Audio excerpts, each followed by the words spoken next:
Este debate que siempre se abre cada mitad de año, en el que la gente dice, el BCP miente con la inflación, y que dicen, el salario mínimo no alcanza, y ciertamente el salario mínimo es bastante bajo, si uno comienza a pensar en todo lo que subió en los últimos años después de la pandemia. Sin embargo, hay unos indicadores objetivos que se tienen justamente para poder establecer este salario mínimo, y hoy nos gustaría pedirte que nos expliques cómo funciona el salario mínimo en Paraguay. Ok, en primer lugar, quisiera hacer algunas aclaraciones respecto al rol, digamos, que tiene el Banco Central en este proceso justamente de ajuste de salario mínimo. El Banco Central elabora los principales indicadores macroeconómicos del país.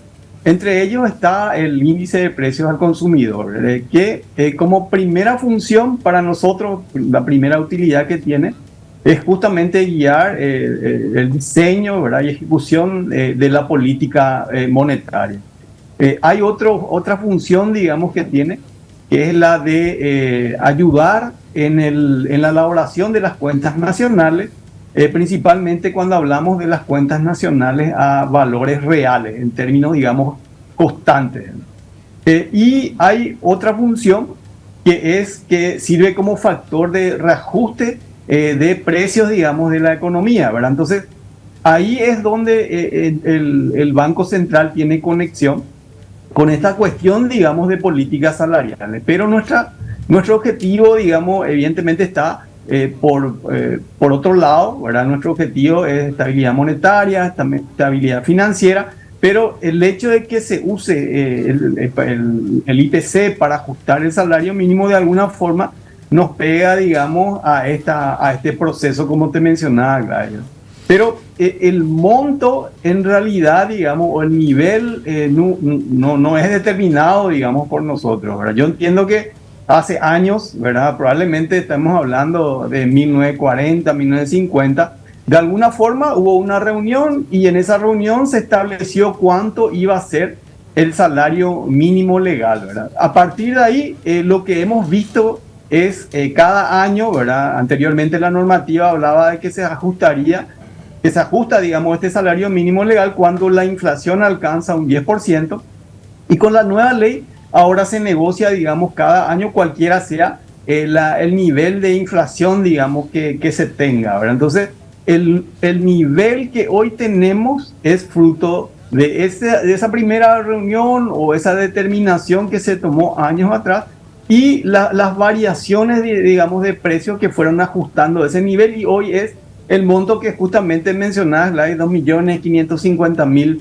y algo, ¿verdad? Entonces, en este proceso nuevamente lo que nosotros aportamos es la variación del IPC para el ajuste correspondiente.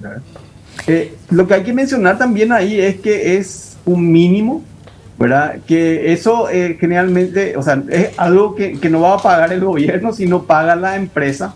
Y un poco ahí también importa un poco qué nivel, digamos, se está pagando, y si las empresas, digamos, por lo menos la mayor parte de ellas, está en condiciones, digamos, de poder pagar ese salario. Probablemente lo que necesitan las familias, digamos, es mucho más que ese monto, estoy de acuerdo con eso, pero ahí también está la otra parte, que son las empresas, que son los que pagan, digamos, ese salario, y probablemente un salario muy por encima de lo que es, digamos, es el juego oferta y demanda, incluso un poco superior, podría hacer que algunos puedan ganar más, pero el impacto que podría tener en los precios, dado que probablemente la productividad no pueda acomodar este mayor costo, pueda hacer que también esto signifique pérdidas de empleo.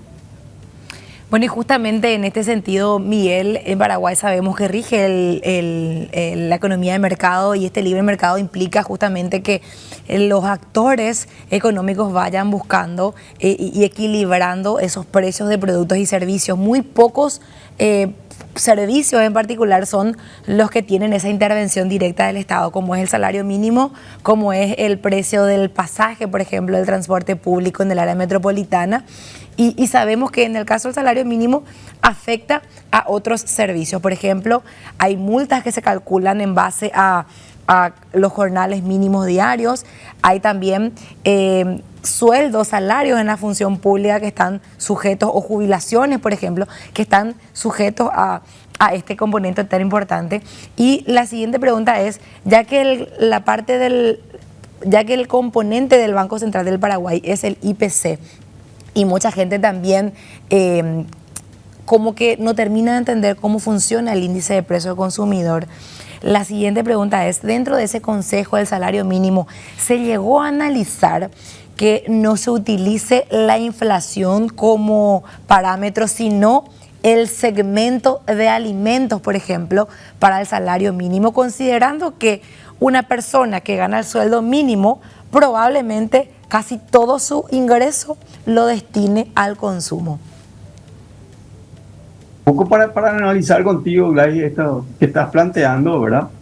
Recordemos que es algo tripartito, ¿verdad? Está el gobierno, pero en la mesa están sentados los trabajadores y también están sentados los empresarios, ¿verdad?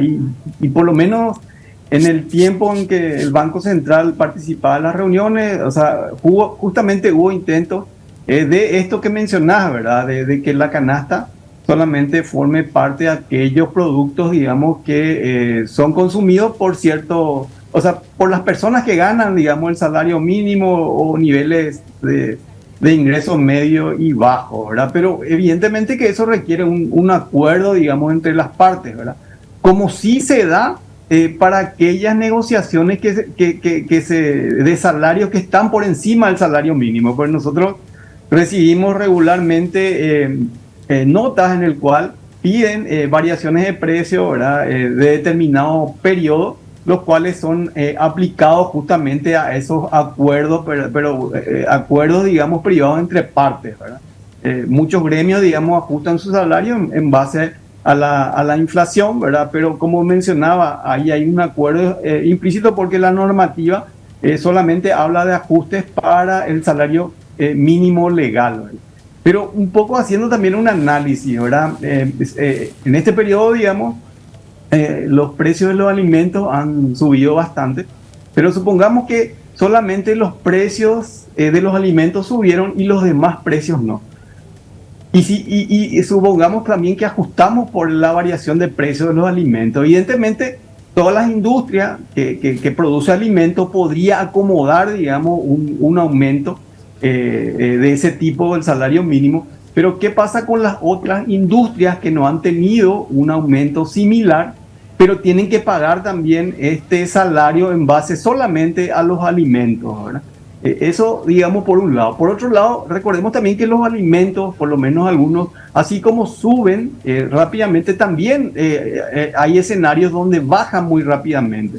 Entonces, concedemos un aumento, por ejemplo, porque los alimentos subieron 20%, pero ¿qué pasa al año siguiente si baja un 10%, ¿verdad? O sea, no vas a poder retroceder o reducir nuevamente los salarios. Entonces, esa volatilidad también hace que sea algo que tenga que ser analizado, digamos, cuidadosamente. O sea, no es una tarea muy sencilla, ¿verdad? Porque si existe este sesgo de aumento solamente hacia un grupo de productos y no en los otros, se genera esto que puede tener, como te mencionaba anteriormente, efectos también en el empleo, ¿verdad?